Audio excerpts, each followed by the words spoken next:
Hello Internet. Today we have this RTX A4500 in for repair.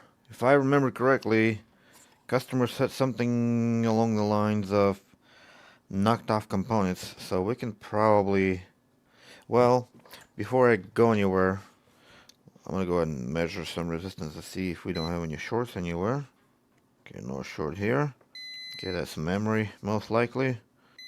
I'm not sure where I'm gonna find 1.8 in here.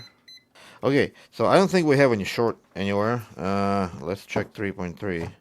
3.3 looks good. What does it do when we power it on? Now I wonder if I need a special type of connector. I kind of expected EPS connector, but whatever. Okay, let's see what it does when we power it on. Let's see what it does. So it's pulling 1.6 amp, and so it doesn't work, or what is the deal? What is the deal with this card? Why is it here? Let's find out. Just gonna go ahead and plug it in, see if we can get a picture from this thing. And I don't think it's gonna post. Okay, so it's not posting. Okay, let's turn that off. See if we can detect the card.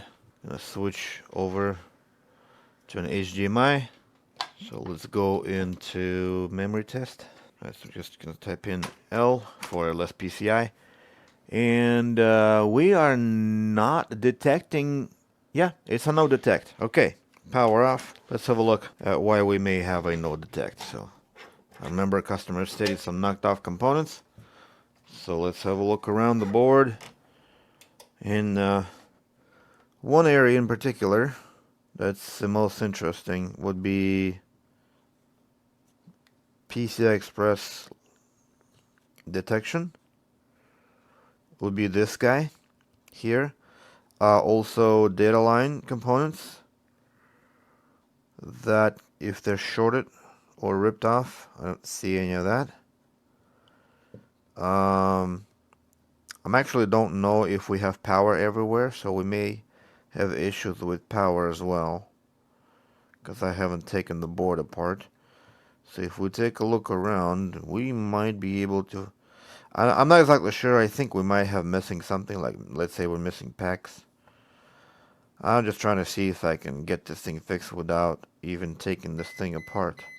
Okay, so here's this one transistor that I think may be the U gate. So what I'm going to do is I'm going to try to trace and see if any of its legs are connected to our PCI Express slot, particularly somewhere in here. So if we were to go here, yep, that's the PCI Express detection logic. Let's check for a short on the output, input, no short. And the ground is there. Okay, so we're not short. So we can probably take this thing apart, see if maybe we're missing some voltages, which is probably the case. I don't know. So I'm going to take it apart, speed things up, and get back at you once it's all taken apart. Alright, so here's what we're dealing with. Clumps of dust everywhere. Just reminds me of an RTX A5000. Looks very, very similar, if not identical. Clearly this thing needed maintenance.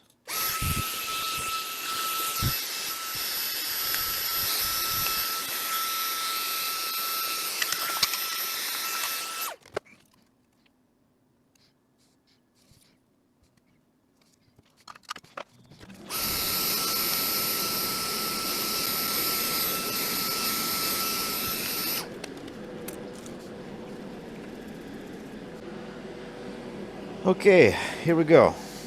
Let's see what we have on the multimeter. This 1.8. 1.8 looks good. Hex looks okay. Memory, 12 here, 12 there, 5. Well, and that's probably all there is. I could go ahead and check resistance on the core real quick. And I'm reading 0.134. Okay. Do we have MSVDD in here? Yes. 0.05 on the core and 0.134 on the MSVDD. Okay, so the core is not short. And let's power it on and see if we're missing any voltage. And let's have a look at, do we have voltage on memory? Yes. Do we have PEX? Okay, so we don't have PEX. That explains our problem. Let's go on under a microscope, have a look around the PEX generating buck converter. I don't see any knocked off components anywhere around the hole. Maybe if we flip over, we find something here on the other side. I don't see anything here, so could be that buck converter or something else. First order of business, we're gonna pull out some kind of a board view right there. So we're doing a split screen and we're testing this capacitor here. I believe that's gonna be our 12 volt. There we go. 12 volt is there. Let's check enable. Enable is gonna be here. No enable. Let's check enable for resistance.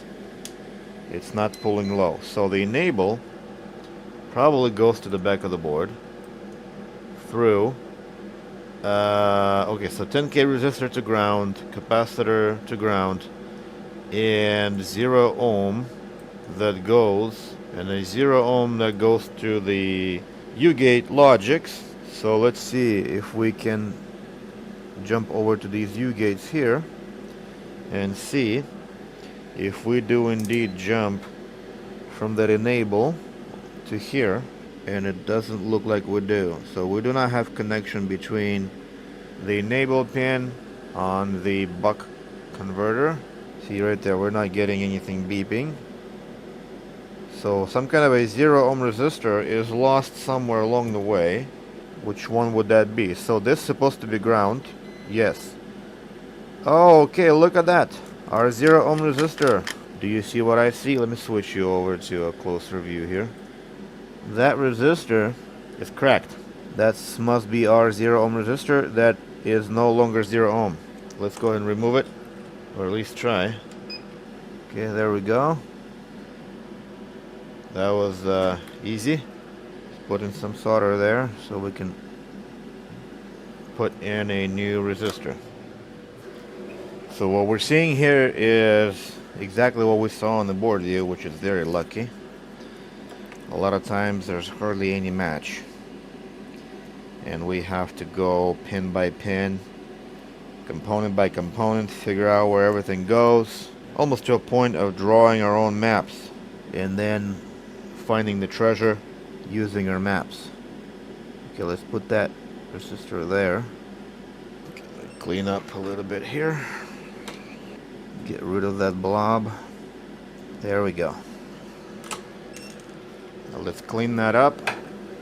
Okay, flip the board over. Now let's see if we have PEX. Perfect, we got PEX. Okay, now let's see if we get the card to post. HDMI, nope, display port. And let's power the card, see if we get it to post. And it posted, right there. Just a second. There we go, that's it, card posted. I'll go ahead and clean it all up, replace the pads, because obviously these pads are not good anymore. Blow all of this out and give the customer good news. So hopefully this was educating. Appreciate your time you spend watching my videos. If you ever need a repair, let me know. Instructions are at the end of the video. Thank you and have a blessed day. Goodbye.